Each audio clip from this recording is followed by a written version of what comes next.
राणा ने विष दिया, मानो अमृत पिया। Hello everyone, welcome to my new blog. तो आज हम बताएंगे श्री कृष्ण और मीराबाई की जो स्टोरी है। कहते हैं कि मीराबाई ने जो बचपन से ही श्री कृष्ण को अपना पति मान लिया था, तो जब उनकी संसारिक विवाह, लेकिन उन्होंने अपना जो उनका विवाह हुआ था, उनका विवाह जो है मेवाड़ के राजा राणा भोजराज से हुआ था। तो उन्होंने बोलते हैं कि उन्हें कभी भी अपना पति नहीं माना। उन्होंने जो भी उनके राज में आभूषण, सुख सुविधाएं, कभी भी उसको अपनाया नहीं था।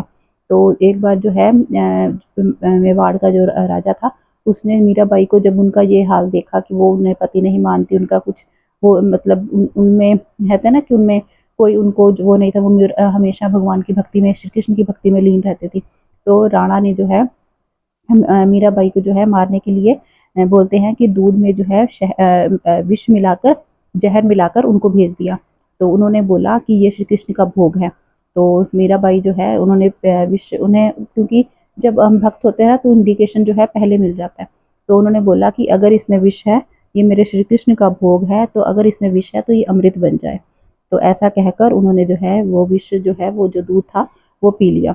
और सबको लगा कि अब मीराबाई जो है नहीं बचेगी, लेकिन मीराबाई को कुछ भी नहीं हुआ। सब हैरान हो गए कि मीराबाई, उसमें विष था लेकिन मीराबाई को जो है कुछ भी नहीं है। इसीलिए बोलते हैं कि जब हम सच्ची लगन के साथ भगवान का भजन करते हैं तो भगवान जो है अपने भक्त को कुछ भी नहीं होने देता। और इसी से रिलेटेड भजन है पंजाबी में, अगर आपको समझ में आती है तो मैं आपको बताती हूँ। कहते हैं जदों राणा ने मीरा नु जहर भेजिया, मीरा अमृत समझ के पी छड़िया। पी गई श्यामा वे ओ तां जरा ना डरी, श्याम नु मनन वालियां दी बेड़ी कदे ना अड़ी।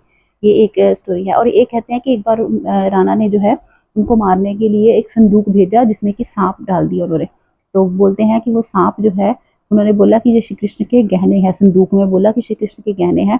तो जब मीराबाई ने उन गहनों को, उस संदूक को खोला, तो उसमें से है, बोलते हैं कि श्री कृष्ण की सोने की मूर्ति निकली, कि वो जो सांप है वो भी जो है सोने की मूर्ति बन गया। तो इसी से रिलेटेड ये इसी भजन का एक और पार्ट है। कहते हैं कि जदों राणा ने मीरा नु नाग भेजिया, मीरा हार समझ के पा छड़िया। बन गई श्यामा वे ओ तां फुल्लां दी लड़ी, श्याम नू मनन वालियां दी बेड़ी कदे ना अड़ी। ये भजन मुझे बहुत अच्छा लगता है। मैं जब भी मुझे मतलब होता है ना कीर्तन में या किसी उसमें, तो मैं ज़रूर सुनाती हूँ। इसकी लाइन ये भी है, बुरादर जान वालियां दी बेड़ी कदे ना अड़ी, श्याम नू मनन वालियां दी बेड़ी कदे ना अड़ी। तो कहते हैं कि जो सच्चे भगत होते हैं, भगवान उनकी जो है रक्षा ज़रूर करते हैं हमेशा। कोई भी मुसीबत हो, मुसीबत के टाइम पे भगवान उनका साथ जो है ज़रूर देते हैं। कहते हैं कि एक बार मीरा जो है भाई श्री कृष्ण से पूछती हैं कि मुझे सबने त्याग दिया है, मेरे पति, समाज, सबने मेरे जो है मुझे त्याग दिया है, तो मैं आपकी शरण में आई हूँ। तो मुझे श्री कृष्ण से बोलते हैं कि तुम्हें सबने छोड़ा है, इसीलिए तुम मेरी शरण में आई हो। तो उन्होंने बोला कि नहीं, मैं तो बचपन से ही आपको अपना पति मान चुकी हूँ, मैं तो आपके प्रेम में दीवानी हूँ, पागल हूँ। तो मुझे सब पागल लोग बोलते हैं, लेकिन मुझे सब ने जो है मेरा त्याग कर दिया। तो श्री कृष्ण बोलते हैं कि जिसने तेरा त्याग किया है, जिस समाज की तू बात कर रहा है, वो तो एक बोलते हैं ना कि वो माया है। सच्चाई है, जो अमर है, वो अजर है, वो मैं हूँ। तुम्हें अगर सबने छोड़ दिया है तो तुझे मैं मिला हूँ, श्री कृष्ण मिले हैं।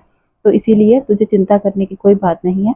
तो अगर मतलब होता है ना, मीराबाई बोलती है कि सबने मेरा त्याग कर दिया, तो श्री कृष्ण ने बोला कि जिसने तेरा त्याग किया है वो तो माया है, जो अजर अमर है वो मैं हूँ, मैं तुम्हें मिला हूँ। सबने तो तेरा त्याग करने के बाद जो है तुझे मैं मिला हूँ, तो इससे और बड़ी बात क्या हो सकती है।